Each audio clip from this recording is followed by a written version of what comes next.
आज हम विद्युत बल रेखा के बारे में पढ़ाएंगे। विद्युत बल रेखा क्या होता और विद्युत बल रेखा का गुण क्या है। इससे इसके गुण से एक दो सवाल आता है बोर्ड एग्जाम में भी। और विद्युत बल रेखा का एक और नाम है जिसको हम लोग विद्युत क्षेत्र रेखा भी कहते हैं। विद्युत बल रेखा या विद्युत क्षेत्र रेखा। तो ये देखेंगे विद्युत क्षेत्र रेखा है क्या।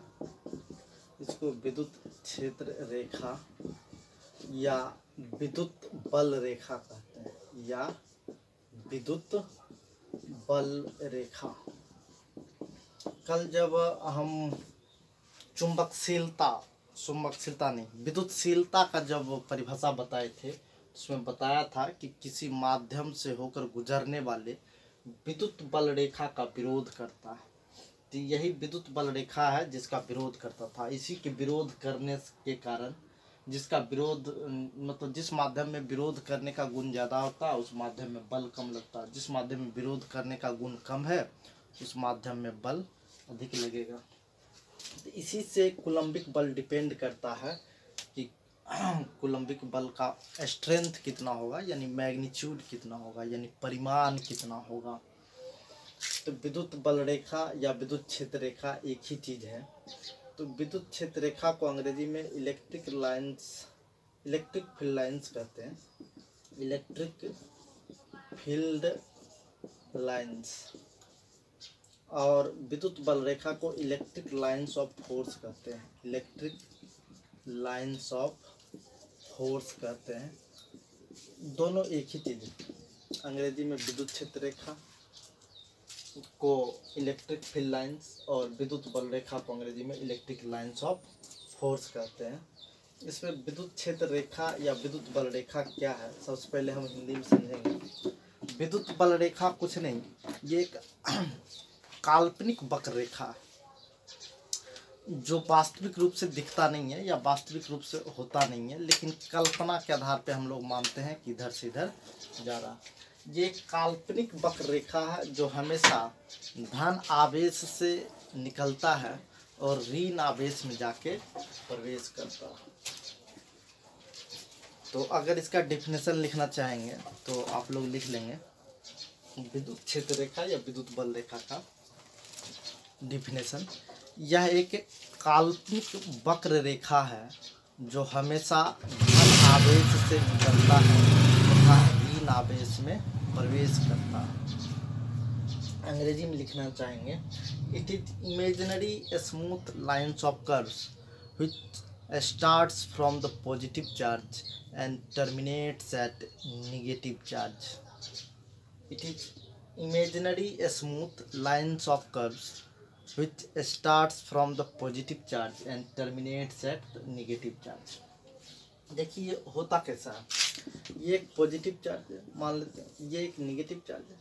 तो पॉजिटिव चार्ज से इलेक्ट्रिक फील्ड लाइंस हमेशा निकलता है और नेगेटिव चार्ज में प्रवेश करता है। ये पॉजिटिव चार्ज से हमेशा निकलता है और नेगेटिव चार्ज में प्रवेश करता है। यह भी हमेशा पॉजिटिव चार्ज से निकलेगा ही निकलेगा और नेगेटिव चार्ज में ही निकलेगा। इसके कुछ प्रॉपर्टीज हैं जिस प्रॉपर्टीज से कुछ न कुछ सवाल आता रहता है। तो इसके बहुत हम दिखाते हैं, करीब 10 के लगभग इसका प्रॉपर्टीज आ जाएगा और प्रॉपर्टीज से सवाल आता ही आता। तो इसका सवाल हम लोग करेंगे बाद में, पहले हम प्रॉपर्टीज पढ़ लेते हैं।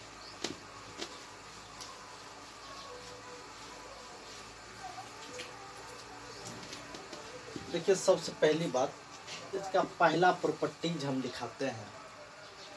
जैसे अभी हम धन आवेश, हालांकि वो हम बना चुके हैं, फिर भी हम मानते हैं कि ये कोई एक धन आवेश है और ये कोई ऋण आवेश है।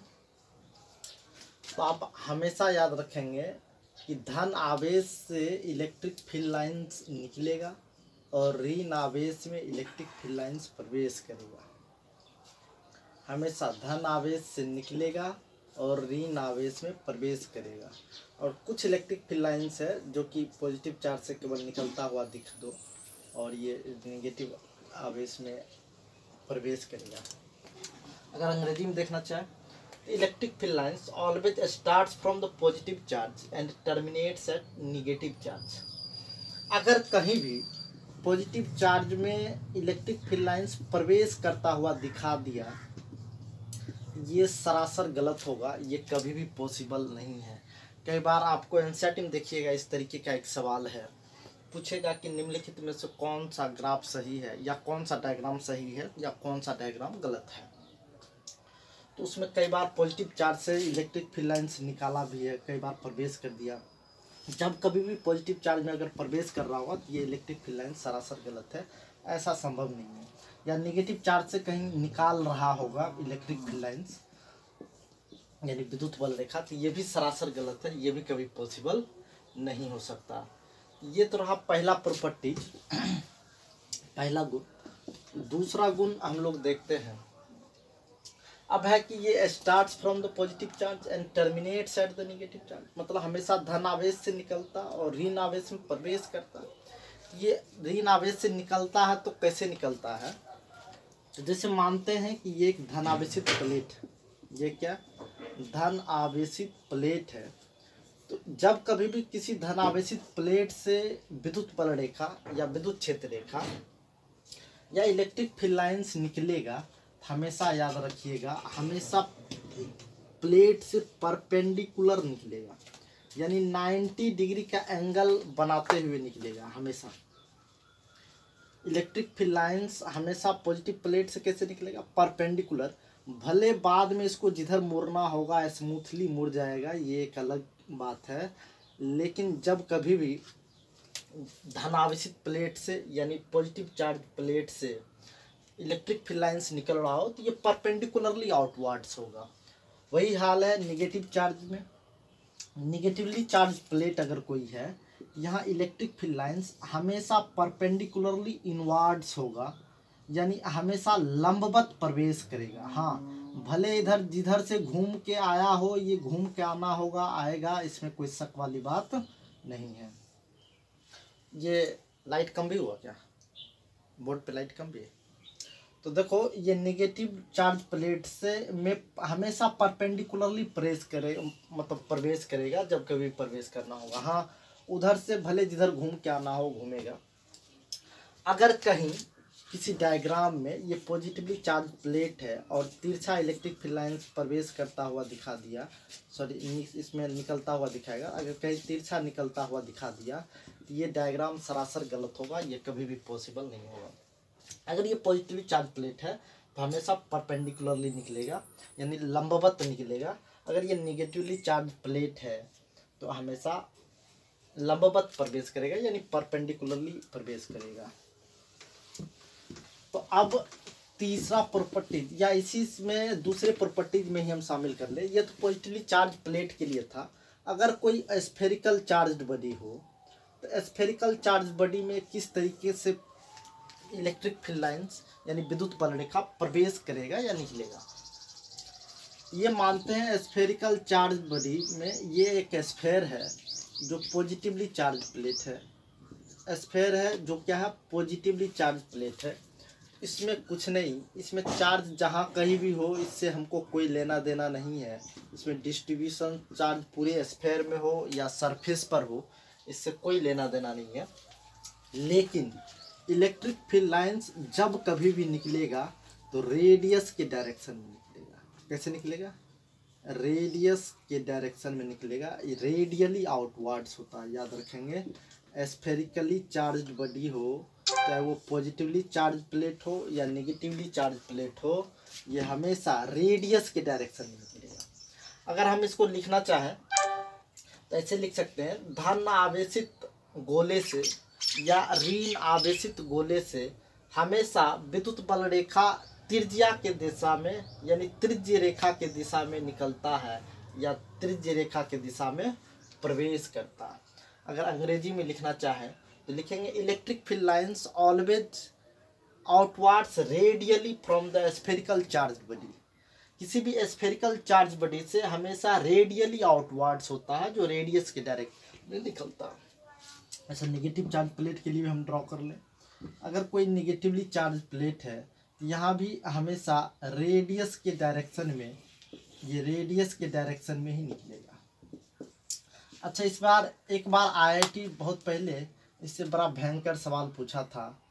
देखिए ये रेडियस के डायरेक्शन में निकलेगा, यानी कि ये सेंटर से होता हुआ खींचेंगे हम लोग। ये अगर बीच में नहीं भी हो तो मानेंगे एक सेंटर से निकल रहा। अच्छा देखो, ये निगेटिवली चार्ज प्लेट है तो इसमें प्रवेश करेगा विद्युत बल रेखा। ये निगेटिवली चार्ज प्लेट है तो इसमें विद्युत बल रेखा क्या करेगा, प्रवेश करेगा, यानी इसमें इन करता हुआ दिखेगा।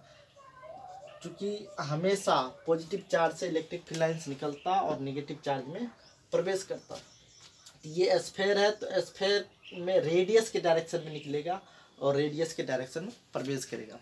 कोई बोलेगा सर यहाँ रेडियस के डायरेक्शन में क्यों निकलता है, क्या ये परपेंडिकुलर नहीं है? हाँ, ये भी परपेंडिकुलर है। देखो जिस पॉइंट पर निकल रहा है ना, इस पॉइंट पे आप टेंजेंट ड्रॉ करो और देखो ये टेंजेंट और रेडियस आपस में परपेंडिकुलर होता है। यहाँ भी जिस पॉइंट से निकल रहा है या प्रवेश कर रहा है उस पॉइंट पे एक टेंजेंट ड्रॉ करो। देखो ये टेंजेंट से परपेंडिकुलरली इन कर रहा होगा या इन परपेंडिकुलरली आउट जा रहा होगा। तो हमेशा याद रखेंगे यहाँ भी प्लेन और रेडियस के मतलब ये इलेक्ट्रिक फील्ड लाइंस और उसके प्लेन के बीच 90 डिग्री का ही एंगल बनता है। हाँ, एक बार आईआईटी क्या किया था कि एक डायग्राम मतलब स्फेरिकल बॉडी बना करके बहुत सारा डायग्राम बना दिया था। बोला था निम्नलिखित में से कौन सा डायग्राम सही है बताएं। देखिए यहाँ पॉइंट चार्ज को रखा था और पॉइंट चार्ज को रख करके इस तरीके से इलेक्ट्रिक फील्ड लाइंस निकालने का काम किया था। तो क्या ये इलेक्ट्रिक फील्ड लाइंस सही है? क्या ये इलेक्ट्रिक फील्ड लाइंस सही है? तो हम बता दें ये इलेक्ट्रिक फील्ड लाइंस कभी भी सही नहीं है। ये विद्युत बल रेखा का दिशा कभी भी सही नहीं है। कोई पूछेगा ये क्यों सही नहीं है, तो हम प्रॉपर्टीज में पढ़े हैं कि अगर स्फेरिकल बॉडी हो, यानी अगर कोई गोलीय वस्तु हो, तो इससे आवेशित वस्तु है तो इससे हमेशा त्रिज्या के दिशा में यानी त्रिज्य रेखा के दिशा में विद्युत बल रेखा निकलेगा या प्रवेश करेगा। तो कोई पूछेगा इससे विद्युत बल रेखा तब निकलेगा कैसे? देखो भले ही चार्ज यहाँ रहा हो, लेकिन सेंटर पे हम एक सेंटर ड्रॉ करेंगे, हाइपोथेटिकल सेंटर। भले इसको जहाँ से दिखाना था ये दिखा ले चार्ज को। देखिए अब भले जिधर दिखाना हो दिखा ले ये इलेक्ट्रिक फील्ड लाइंस को इसके अंदर, लेकिन जब बाहर निकलने की बारी आएगी तब हम इसको रेडियस देखेंगे कि रेडियस का डायरेक्शन किधर होगा। क्योंकि रेडियस हमेशा सेंटर से होकर क्रॉस करता है, तो हमको रेडियस मिलाना बहुत ज़रूरी है। तो देखिए ये रेडियस से हम मिलाने का काम कर रहे हैं, हर पॉइंट पे रेडियस मिलाएं।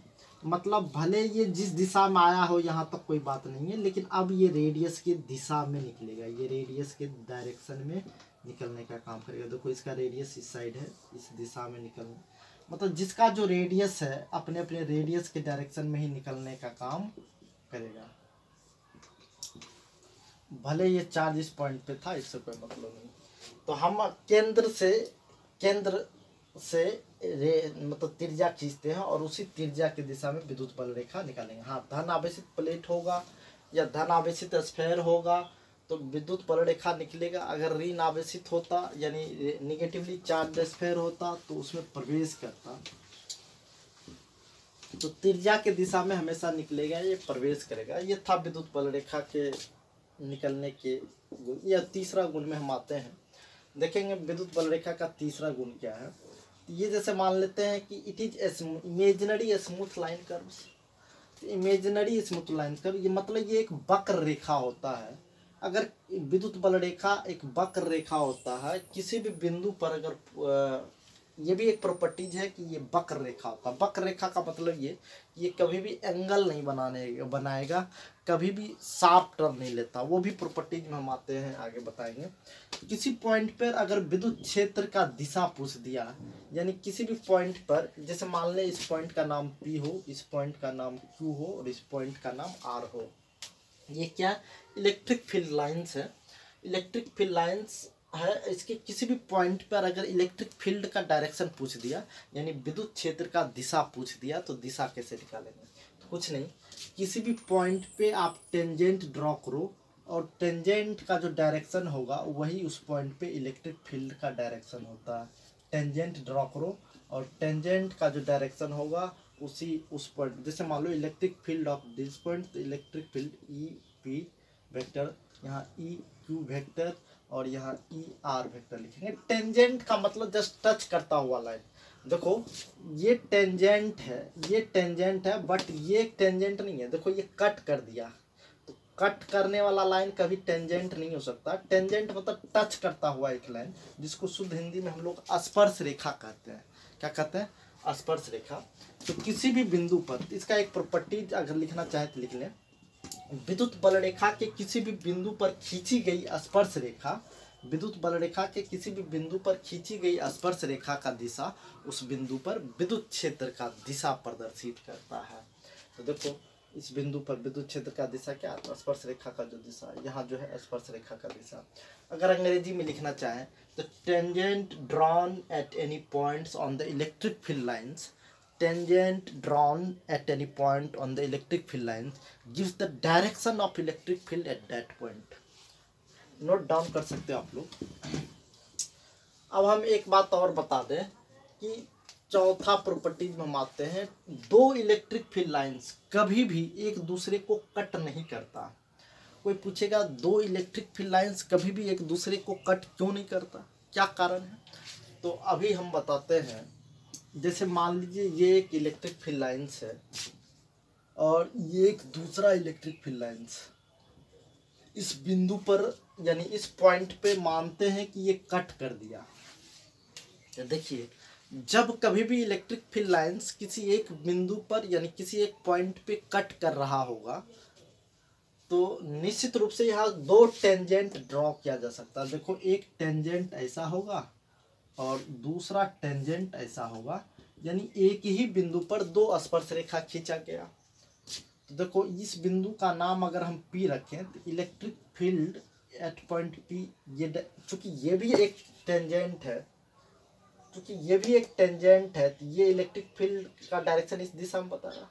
ये भी एक टेंजेंट है किसी दूसरे इलेक्ट्रिक फील्ड लाइंस पे, ये इस डायरेक्शन में इलेक्ट्रिक फील्ड का दिशा बताएगा। यानी एक ही पॉइंट पे विद्युत क्षेत्र का दो दिशा बता रहा है, एक ही पॉइंट पे विद्युत क्षेत्र का दो दिशा बता रहा है, जो कि कदापि संभव नहीं है। देखो हम तुमको पहले भी बता चुके हैं कि किसी एक पॉइंट पे खींचा गया जो टेंजेंट होता है, यानी खींची गई जो स्पर्श रेखा होता है, स्पर्श रेखा का दिशा विद्युत क्षेत्र की दिशा बताता है। तो किसी एक ही पॉइंट पे दो टेंजेंट ड्रॉ हो गया। दो टेंजेंट ड्रॉ होने का मतलब है कि दो टेंजेंट ड्रॉ होने का सीधा सा मतलब है कि यहाँ दो डायरेक्शन ऑफ इलेक्ट्रिक फील्ड हो गया, और इलेक्ट्रिक फील्ड का कभी दो डायरेक्शन नहीं हो सकता है। यही कारण है कि इलेक्ट्रिक फील्ड लाइंस कभी भी एक दूसरे को कट नहीं करेगा। कई बार पूछता भी है दो विद्युत बल रेखा एक दूसरे को क्यों नहीं काटता, या अंग्रेजी में पूछेगा why does not electric field lines intersect each other, because if two electric field lines cuts each other at a cutting point, two tangent can be drawn which gives the two direction of electric field lines at a point which is not possible।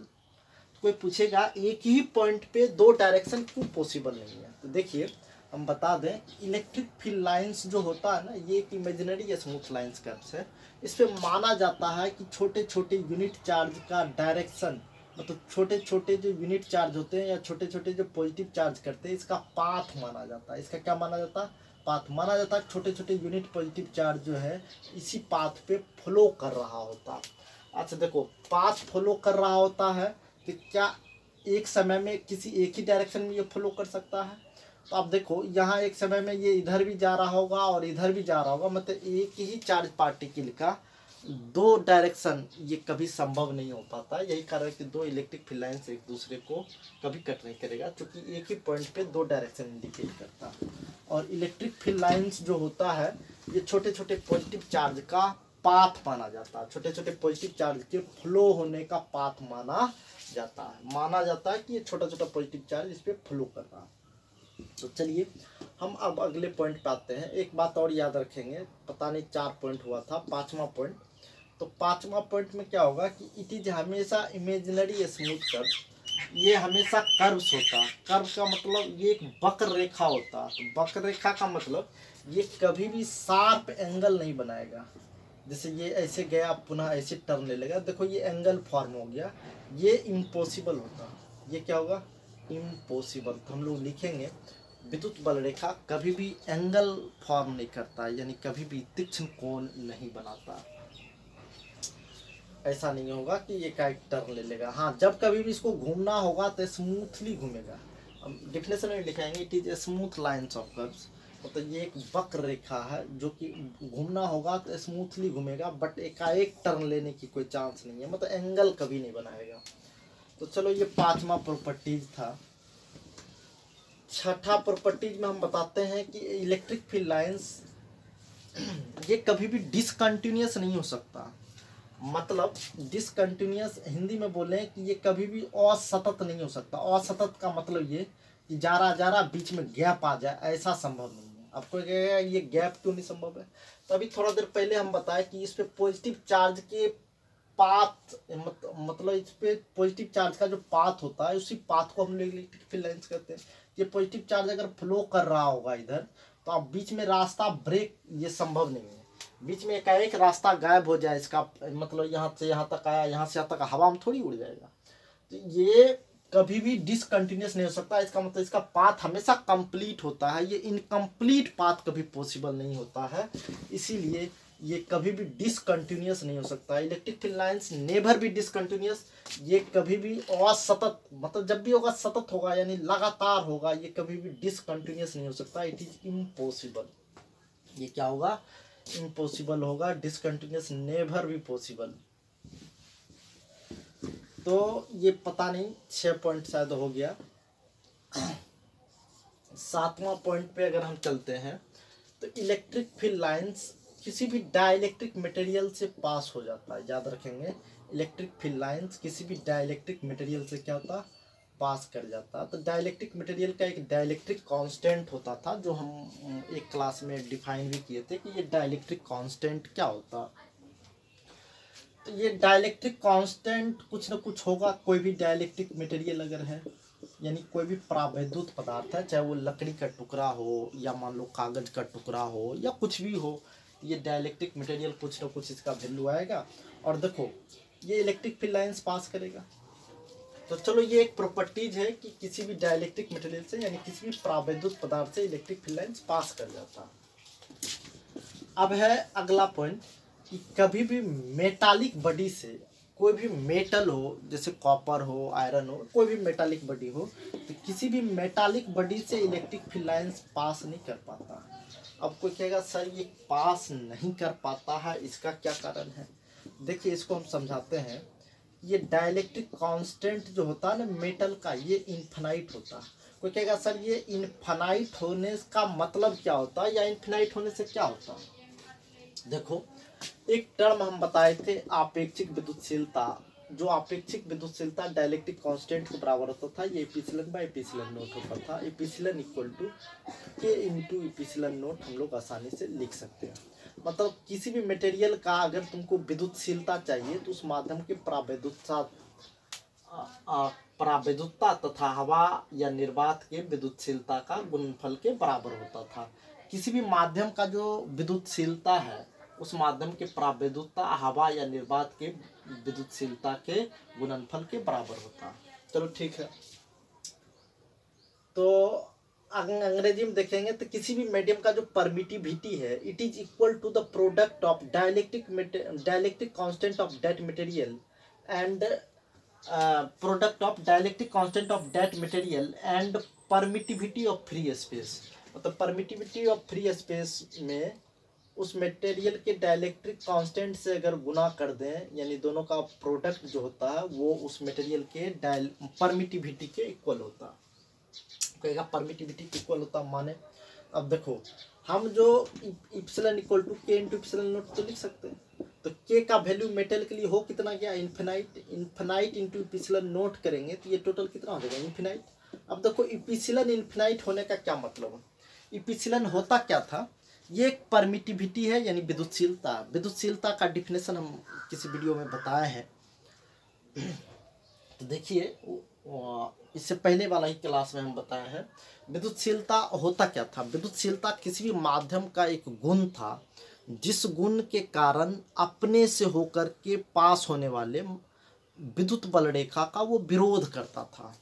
अब मान लीजिए जिसका विद्युतशीलता का value अनंत हो तो काफी ज्यादा विरोध करेगा, मतलब इतना ज्यादा विरोध करेगा कि एक भी विद्युत बल रेखा को पास होने ही नहीं देगा, मतलब गुजरने नहीं देगा। यही कारण है कि इस डाइलेक्ट्रिक मटेरियल से, मतलब मेटालिक बॉडी से कभी भी विद्युत बल रेखा पास नहीं कर पाता। जो इंग्लिश मीडियम में है उसके लिए भी हम एक बार बता दें, ये परमिटिविटी इन्फिनाइट हो गया। परमिटिविटी इन्फिनाइट का मतलब होता है, अच्छा परमिटिविटी इन्फिनाइट होने का मतलब क्या होगा, तो परमिटिविटी होता क्या था, परमिटिविटी था मतलब ये अपोज करने का एबिलिटी था किसी भी मीडियम का, किसी भी मीडियम का एक प्रॉपर्टी था जिस प्रॉपर्टी के कारण वो अपने से होकर के क्रॉस होने वाले इलेक्ट्रिक फील्ड लाइंस का अपोज करता था। अब देखो ये अपोज करने का एबिलिटी था, अब अपोज करने का एबिलिटी था और मेटल का डाइलेक्ट्रिक कांस्टेंट इन्फिनाइट हो गया था, परमिटिविटी का वैल्यू इन्फिनाइट हो गया। परमिटिविटी का इन्फिनाइट वैल्यू होने का मतलब है कि ये अपोज करने का एबिलिटी काफ़ी ज़्यादा, ये अपोज करने का मतलब प्रॉपर्टी इतना ज़्यादा है कि इलेक्ट्रिक फील्ड लाइंस को क्रॉस करने ही नहीं देगा, सबको सोचो एब्जॉर्ब कर लेगा। ये कारण है कि इलेक्ट्रिक फील्ड लाइंस पास नहीं कर पाता। तो चलिए लगभग हम लोग 8 पॉइंट तक आए, हो सकता है पॉइंट गिनने में हमसे गलती हो गया होगा तो उसको नज़रअंदाज करेंगे, अपने हिसाब से पॉइंट देते रहेंगे। 8 मेरे हिसाब से हुआ है, ये नाइन्थ में हम देखते हैं ये क्या होगा। तो देखिए एक बात हमेशा याद रखेंगे कि कई बार ये पूछता है कि दो like charge repel each other या unlike charge attract each other, तो लाइक चार्ज क्यों रिपेल करता है या अनलाइक चार्ज क्यों अट्रैक्ट करता है, इसके बारे में हम एक प्रॉपर्टी पढ़ लेते हैं। मानते हैं कि ये एक पॉजिटिव चार्ज है, ये एक निगेटिव चार्ज है। तो अभी आप थोड़ा देर पहले पढ़े थे कि हमेशा पॉजिटिव चार्ज से इलेक्ट्रिक फील्ड लाइंस निकलता और निगेटिव चार्ज में प्रवेश करता, पॉजिटिव चार्ज से निकलता और निगेटिव चार्ज में प्रवेश करता। देखो हमेशा पॉजिटिव चार्ज से निकलेगा और निगेटिव चार्ज में प्रवेश करेगा। एक बात है कि जितना इलेक्ट्रिक फील्ड लाइंस आएगा उतना ज़्यादा स्ट्रॉन्ग फोर्स लगेगा। तो कोई पूछेगा कि उतना ज़्यादा स्ट्रॉन्ग फोर्स क्यों लगेगा, तभी हम बताते हैं। शुद्ध हिंदी में पहले समझेंगे हम लोग। विद्युत बल रेखा होता क्या है कि हमेशा धन आवेश से निकलता है और ऋण आवेश में प्रवेश करता, और ये विद्युत बल रेखा का एक गुण है, ये हमेशा तने हुए तार की तरह बिहेव करता है। तना हुआ तार अगर आप लोग देखेंगे, जैसे ये तार हम मान लेते हैं, इस तार को टाइटली बांध दें और किसी एक एंड को छोड़ते हैं तो ये एंड उस एंड के करीब जाने का कोशिश करता है, एक एंड दूसरे एंड के करीब जाने का कोशिश करता है। तो वही हाल यहाँ भी होता है। तो विद्युत बल रेखा जब कभी भी धनावेश से निकलता और ऋण आवेश में प्रवेश करता है ना, ये एक तने हुए तार यानी स्ट्रेच्ड वायर की तरह बिहेव करता है, जिसकी वजह से ये एक दूसरे के करीब आने का कोशिश करता है। या ऐसे बोले विद्युत बल रेखा का एक टेंडेंसी होता है जो सिकुड़ने का गुण होता है। क्या होता है, मतलब ये अपने लंबाई को छोटा करने का एक गुण होता है, जिसकी वजह से ये श्रिंक्स करने का कोशिश करता है। तो या एक तने हुए तार की तरह बिहेव करता है, जिसकी वजह से ये एक दूसरे से करीब आने का कोशिश करता है। तो अपने लंबाई को छोटा करेगा तो ऑब्वियस ये इसके करीब आने का कोशिश करेगा और ये इसके करीब आने का कोशिश करेगा। तो यही कारण है फोर्स ऑफ अट्रैक्शन लगता है। तो अच्छा कोई बोलेगा कि बताइए ये कितना ज़्यादा फोर्स ऑफ अट्रैक्शन लगेगा, तो ये जितना ज़्यादा इलेक्ट्रिक फील्ड लाइंस एक दूसरे से लिंकअप होगा, मतलब जितना ज़्यादा electric field lines positive charge से निकल के नेगेटिव चार्ज में गया होगा, उतना ज़्यादा सोचिए तार से बंधा हुआ, उतना ज़्यादा तार आपस में सिकुड़ने का प्रयास करेगा, तो उतना ज़्यादा फोर्स ऑफ अट्रैक्शन लगाएगा। मतलब ये फोर्स का जो स्ट्रेंथ है ये number of electric field lines पे डिपेंड करेगा कि कितना ज़्यादा इलेक्ट्रिक फील्ड लाइंस, मतलब जिस मीडियम में इलेक्ट्रिक फील्ड लाइंस ज़्यादा क्रॉस कर रहा होगा उस मीडियम में फोर्स ऑफ अट्रैक्शन ज़्यादा लग रहा होगा। आपको हम बताए भी थे कि कोलम्बिक फोर्स जो होता है किसी दूसरे मीडियम में कम हो जाता था, क्योंकि दूसरे मीडियम में इलेक्ट्रिक फील्ड लाइंस का अपोज ज़्यादा होता है तो उसमें इलेक्ट्रिक फील्ड लाइंस की संख्या कम हो जाती है। जैसे इलेक्ट्रिक फील्ड लाइंस की संख्या कम होगी तो फोर्स ऑफ अट्रैक्शन ऑब्वियस कम लगेगा, ये फोर्स ऑफ रिपल्सन कम लगेगा। तो जिसको अंग्रेजी में लिखना हो इस पॉइंट के बारे में समझ तो गए ही होंगे, अगर पॉइंट लिखना हो तो लिख देंगे। It is electric field lines behaves like a stretched wire. Electric field lines behaves like a stretched wire. That's why force of attraction is exerted between the two unlike charge. इसी कारण से ये force of attraction exert होता है, क्योंकि ये electric field lines जो होता है ये श्रिंक्स करने का टेंडेंसी होता है, तो श्रिंक्स करने के टेंडेंसी की वजह से ये एक दूसरे के करीब आने का कोशिश करता है। कोई पूछेगा कि बताइए ये टू लाइक चार्ज के बीच फोर्स ऑफ रिपल्सन क्यों लगता है?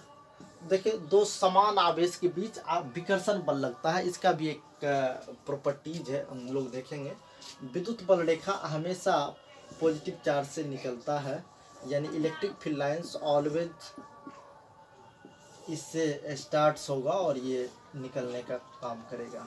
देखो, तो शुद्ध हिंदी में पहले हम लोग समझते हैं ये विद्युत बल रेखा का क्या कौन सा प्रॉपर्टीज है।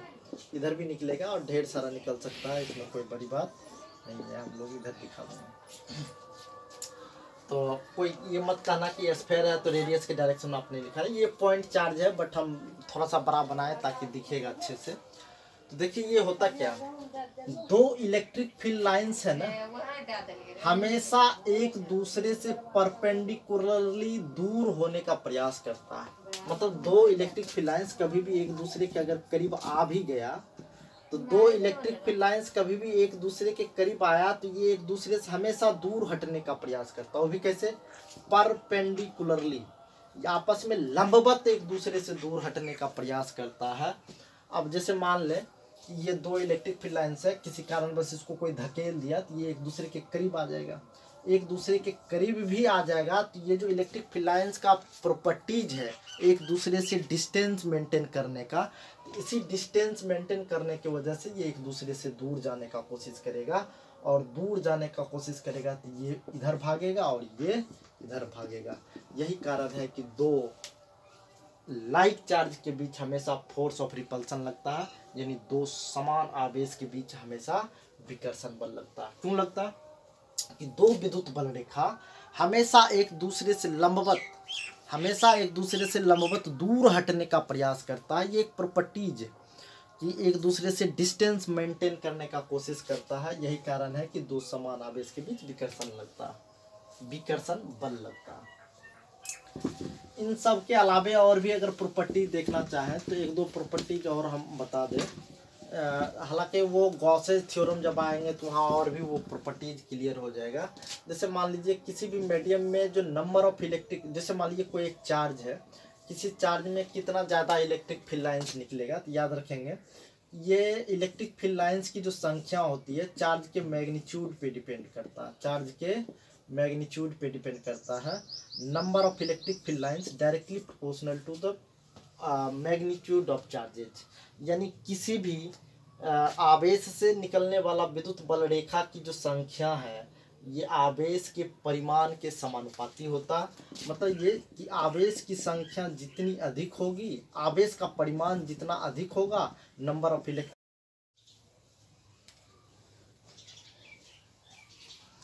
हम उस समय किसी कारणवश डिस्कनेक्ट हो गया था।